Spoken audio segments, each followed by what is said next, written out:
right, in this video, I'm gonna be going over a very simple reversal trading strategy. Now, this does incorporate higher time frame levels as usual, but when you follow these steps and you're waiting for the right setup, this will hit like 70 to 80% of the time. I'm gonna go through a few different setups here. One on a slightly higher time frame on Bitcoin, and then another one on a completely different asset, all within the past 24 hours of price action, just so you guys can understand truly how to use the strategy and how to profit. So to start, we're not going to use any indicators, right? We're just going to identify what the overall trend of the market is. So to start, I'm on a 12-hour time frame. I can see that we're still making higher highs and higher lows on a macro time frame. So longs are valid. Next, we're going to mark our key levels. Now, this trade took place yesterday, so we're going to go into replay mode and pretend like we don't know what's coming next, right? Right off the bat, I have a few areas in mind where I can take a long position. The first thing I notice is that we have this fair value gap here on this 12-hour time frame, right? We have this fair value gap which got tapped into once, and we already saw that reaction, but I want to see us fill the fair value gap a little bit more. I also see that we have sell side liquidity right here at this candle wick, right? We had a strong move up from this level, meaning there are still buyers in this area that have their stop loss right below this swing low. So we don't want to enter with the retail. Most of the retail who went long around here had put their stop loss below the swing low. This is exactly when we want to enter. And there we can see we had a swing failure pattern of this sell side liquidity. Price will go below, stop out all of the retail, and then reclaim. How many times does price do that, right? Where price perfectly hits your stop loss and then ends up eventually going in the direction that you had expected initially. Well, that's why I love the swing failure pattern strategy, because you're getting the most optimal entry at the most extreme level. So this would be your basis for entry. However, I still want to see some more confluence. Now, what is this reversal strategy I'm talking about?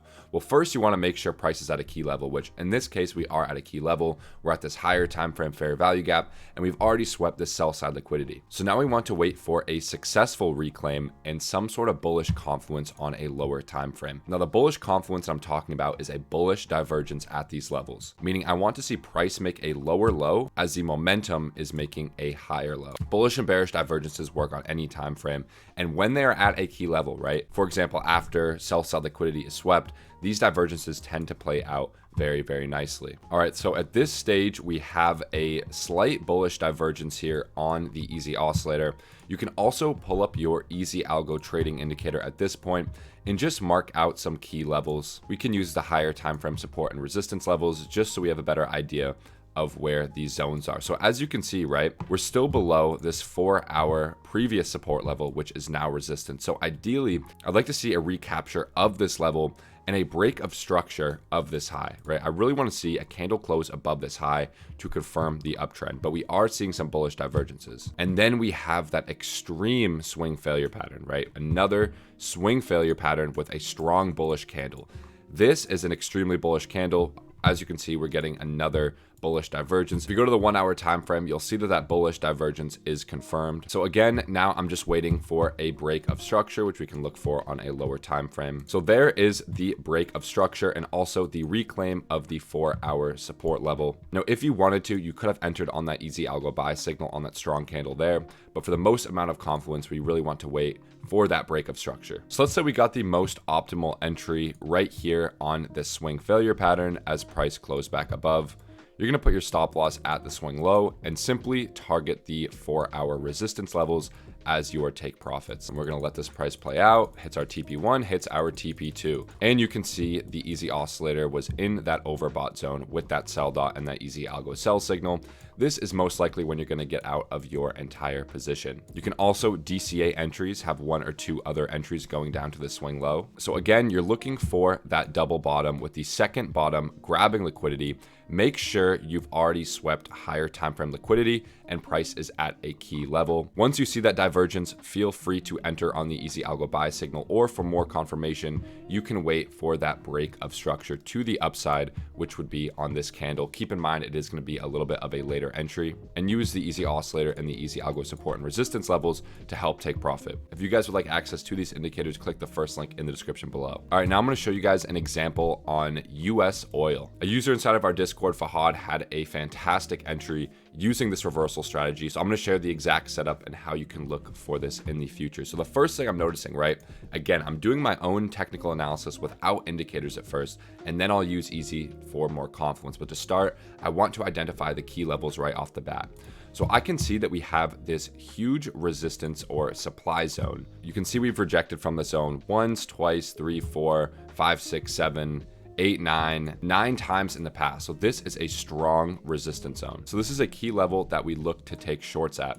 Notice that the EzOscillator is also in the overbought zone as we're approaching this level. Now, again, we're going to go to a lower time frame and we're going to look for some bearish divergences inside this zone. So there's many opportunities to get into some scalp short positions here, but I really want to see that nice, smooth bearish divergence. You can see that we have a bearish divergence confirm right on this candle. Stop loss above the swing high, and then you're going to be targeting the sell side liquidity for your first take profit and the easy algo support zone for your second take profit. All right, so at this point, we'd probably be stopped out at break even. It had hit our first, maybe our second take profit, depending on where we are taking it. Again, we're seeing another bearish divergence, right? If we go to a higher time frame, this is a clear bearish divergence, right? Price is making this higher high as the momentum oscillator is making that lower low. And here the bearish divergence is confirmed right on this candle. So again, we're going to enter this short position, stop loss above the swing high, targeting the sell side liquidity as your first take profit, second take profit at this liquidity,